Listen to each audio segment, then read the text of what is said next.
ಇವತ್ತಿನ ವಿಡಿಯೋದಲ್ಲಿ Nagara Panchami special ಪನ್ಪತ್ಲಿ recipe 2 ಥರದಲ್ಲಿ ಹೇಗೆ ಮಾಡೋದಂತ ಈ ವಿಡಿಯೋದಲ್ಲಿ ತೋರಿಸ್ತೀನಿ. ಈ ಪನ್ಪತ್ಲಿ ರೆಸಿಪಿಗೆ ನೀವು ಅರಸಿನದ ಎಲೆ ಅಂದರೆ ಟರ್ಮರಿಕ್ ಲೀಫನ್ನು ಬಳಸಿ ಮಾಡುವಂಥ ರೆಸಿಪಿ. ನಿಮ್ಮ ಹತ್ರ ಈ ಎಲೆ ಇಲ್ಲ ಅಂದರೆ ನೀವು ಬಾಳೆ ಎಲೆಯಲ್ಲಿ ಕೂಡ ಇದೇ ರೆಸಿಪಿಯನ್ನು ಮಾಡ್ಕೋಬೋದು. ನಾನು ಮಂಗಳೂರು ಸ್ಟೋರಿಂದ ಈ ಎಲೆಯನ್ನು ತಕೊಂಡು ಬಂದಿದ್ದೀನಿ. ಯಾಕಂದರೆ ಬ್ಯಾಂಗ್ಳೂರಲ್ಲಿ ನಿಮಗೆ ಈ ಅರಸಿನದ ಎಲೆ ಸಿಗೋದು ತುಂಬ ಕಷ್ಟ. ಹಾಗಾಗಿ ಮಂಗಳೂರು ಸ್ಟೋರಿಂದ ಈ ಎಲೆಯನ್ನು ತಂದು ಹೇಗೆ ಮಾಡೋದು ಅಂತ ಈ ರೆಸಿಪಿಯನ್ನು ನಿಮಗೆ ಈ ವಿಡಿಯೋದಲ್ಲಿ ತೋರಿಸ್ತೀನಿ. ಈ ರೆಸಿಪಿಗೆ ನಾವಿಲ್ಲಿ ಫಸ್ಟ್ ಹೂರಣ ಮಾಡ್ಕೋಬೇಕು. ಹೂರಣಕ್ಕೆ 2 ಟೇಬಲ್ ಸ್ಪೂನಷ್ಟು ಎಳ್ಳನ್ನು ನಾನು ಇಲ್ಲಿ ಫ್ರೈ ಮಾಡ್ಕೊಂಡಿದ್ದೀನಿ. ಫ್ರೈ ಮಾಡಿಬಿಟ್ಟು ಸೈಡಲ್ಲಿ ಇಟ್ಕೊಳ್ಳಿ. ಈಗ 1 ಕಪ್ಪಿನಷ್ಟು ಬೆಲ್ಲವನ್ನು ಗುದ್ದಿ ಹಾಕಬೇಕು. ಯಾಕಂದರೆ ಇದಕ್ಕೆ ಬೆಲ್ಲ ಎಲ್ಲ ಪಾಕ ಮಾಡಬಾರ್ದು. ಗುದ್ದಿ 1 ಕಪ್ಪಿನಷ್ಟು ಬೆಲ್ಲಗೆ 2 ಕಪ್ಪಿನಷ್ಟು ತುರಿದ ತೆಂಗಿನ ತುರಿಯನ್ನು ಹಾಕ್ಕೊಂಡು 1/4 ಟೀ ಸ್ಪೂನಷ್ಟು ಏಲಕ್ಕಿ ಪೌಡ್ರನ್ನು ಹಾಕ್ಕೊಂಡು ಈ ಥರ ಚೆನ್ನಾಗಿ ಮಿಕ್ಸ್ ಮಾಡ್ಕೋಬೇಕು. ಬೆಲ್ಲವನ್ನು ಪಾಕ ಮಾಡಿದರೆ ಪನ್ಪತ್ಲಿ ಬೆಂದ ಮೇಲೆ ನೀರೆಲ್ಲ ಬಿಡುತ್ತೆ. ಹಾಗಾಗಿ ಈ ಥರ ಮಾಡೋದ್ರಿಂದ ಪನ್ಪತ್ಲಿಯಿಂದ ಏನು ನೀರು ಬಿಡೋದಾಗಲಿ ಏನೂ ಇರಲ್ಲ. ಈಗ ಹೂರಣ ರೆಡಿ ಆಗಿದೆ. ಹಿಟ್ಟಿಗೆ ಫಸ್ಟ್ ಥರದಲ್ಲಿ ಇನ್ಸ್ಟೆಂಟ್ ಆಗಿರುವಂಥ ಕಡುಬು ಮಾಡಲಿಕ್ಕೆ 1 ಗ್ಲಾಸಿನಷ್ಟು ದೋಸೆ ರೈಸನ್ನು ನೀವು ನೆನೆಸ್ಕೋಬೇಕು 2 ಗಂಟೆಯಿಂದ 3 ಗಂಟೆಗಳ ಕಾಲ. ಈ ಅಕ್ಕಿಯನ್ನು ಚೆನ್ನಾಗಿ ತೊಳೆದು ಬಿಟ್ಟು ನೆನೆಸಿದ್ದೆ. ಇದನ್ನು ಮಿಕ್ಸಿ ಜಾರಿಗೆ ಹಾಕ್ಕೊಂಡು ಉಪ್ಪು ಜೊತೆ ಆಮೇಲೆ ನೀರು ಜೊತೆ ಇದನ್ನು ಚೆನ್ನಾಗಿ ಗ್ರೈಂಡ್ ಮಾಡ್ಕೋಬೇಕು. ನೀವು ನೀರು ದೋಸೆಗೆ ಹೇಗೆ ಗ್ರೈಂಡ್ ಮಾಡ್ತೀರಾ ಅದೇ ಥರ ನಯವಾಗಿ ಗ್ರೈಂಡ್ ಮಾಡ್ಕೊಳ್ಳಿ.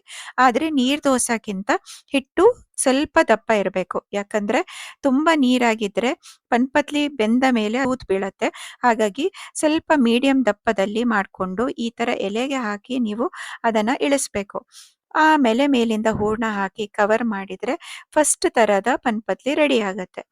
ಈ ಥರ ನಾನು ಇನ್ನೊಂದು ಮಾಡಿ ತೋರಿಸ್ತಾ ಇದ್ದೀನಿ. ಇದು ಏನಂದರೆ ಸುಲಭವಾಗಿ ಮಾಡ್ಕೋಬೋದು. ಹಿಟ್ಟನ್ನು ತಟ್ಟಬೇಕಂತ ಏನಿಲ್ಲ. ಈ ಥರ ಮಾಡಿಕೊಂಡು ನೀವು ಟ್ರೈ ಮಾಡ್ಬೋದು. ಇದು ಕೊಂಕಣಿ ಸ್ಟೈಲ್ ಪನ್ಪತ್ಲಿ ರೆಸಿಪಿ. ಜಾಸ್ತಿಯಾಗಿ ಅವರು ದೋಸೆ ರೈಸ್ ಇಲ್ಲಾಂದರೆ ಸೋನಾ ಮಸೂರಿ ಯೂಸ್ ಮಾಡಿ ಈ ಥರ ನೀರಾಗಿ ಹಿಟ್ಟನ್ನು ಮಾಡಿಕೊಂಡು ಹೂರಣ ಹಾಕಿ ಈ ಥರ ಪನ್ಪತ್ಲಿ ಮಾಡ್ತಾರೆ. ಇನ್ನೊಂದು ಥರದ್ರಲ್ಲಿ ನಾನಿಲ್ಲಿ 1.5 ಕಪ್ಪಿನಷ್ಟು ಪಾರ್ ಬಾಯ್ಲ್ಡ್ ರೈಸ್ ಅಂದರೆ ಬಿಳಿ ಕುಚ್ಚಲಕ್ಕಿಯನ್ನು ತಗೊಂಡಿದ್ದೀನಿ. ಅಂದರೆ ಪೊನ್ನಿ ರೈಸ್ ಅಂತ ಕೂಡ ಹೇಳ್ತಾರೆ. ಅಕ್ಕಿಗೆ ನಾವಿಲ್ಲಿ 3 ಟೀ ಸ್ಪೂನ್ನಷ್ಟು ದೋಸೆ ಅಕ್ಕಿಯನ್ನು ಹಾಕಬೇಕು. ದೋಸೆ ಅಕ್ಕಿ ಇಲ್ಲಾಂದರೆ ಸೋನಾ ಮಸೂರಿ 3 ಟೀ ಸ್ಪೂನಷ್ಟು ಹಾಕಿ ಚೆನ್ನಾಗಿ ಇದನ್ನು ತೊಳ್ಕೋಬೇಕು. ನಾವು 6 ರಿಂದ 7 ಗಂಟೆಗಳ ಕಾಲ ಇದನ್ನು ನೆನೆಸ್ಕೊಂಡು ಆಮೇಲೆ ಮಿಕ್ಸಿ ಜಾರಲ್ಲಿ ನೀರು ಜೊತೆ ಮತ್ತು ಉಪ್ಪು ಜೊತೆ ಗ್ರೈಂಡ್ ಮಾಡ್ಕೋಬೇಕು. ಹಿಟ್ಟು ನೀರಾಗಿರುತ್ತಲ್ಲ ಅದರಿಂದಾಗಿ ನೀವು ಬಿಸಿ ಮಾಡಿಕೊಂಡು ಈ ಥರ ಹಿಟ್ಟನ್ನು ಹದ ಮಾಡ್ಕೋಬೇಕು. ನೀವು ಗ್ರೈಂಡ್ರಲ್ಲಿ ಮಾಡೋದಿದ್ರೆ ಗಟ್ಟಿಯಾಗಿ ಗ್ರೈಂಡ್ ಮಾಡ್ಕೋಬೋದು. ಆದರೆ ಮಿಕ್ಸಿಯಲ್ಲಿ ನೀವು ಗಟ್ಟಿಯಾಗಿ ಗ್ರೈಂಡ್ ಮಾಡ್ಲಿಕ್ಕೆ ಬರಲ್ಲ.